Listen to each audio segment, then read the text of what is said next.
কাবা ঘরের একজন কালো ইমাম আছে, নাম ইমাম আল কালবানি।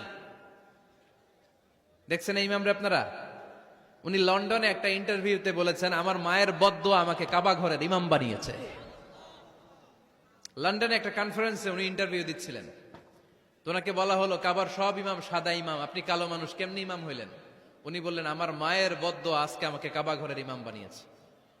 উনি বললেন, আমি ছোট্টবেলা অনেক বদের হাড্ডি ছিলাম, আমার মতো দুষ্ট আমার এলাকায় কোনো ছেলে ছিল না। মানুষের গালাগালি, মারামারি, দুষ্টামি, ভাঙচুর, চেঁচামেচি, চিৎকার, বিশৃঙ্খলা আমার মতো কেউ বেশি করতে পারতো না। কিন্তু আমার মা ছিল অনেক বড় আল্লাহওয়ালা। আমার মা জানতেন আল্লাহর কাছে দোয়া করার কত বড় পাওয়ার। আমার মা যখন আমার উপর রেগে যেতেন, আমার মা জানতেন রাগের মাথায় বদদোয়া দিলে বদদোয়া কবুল হয়ে যাবে। এজন্য যখনই আমি বেশি দুষ্টামি শুরু করে দিতাম, আমার মা রেগে আমারে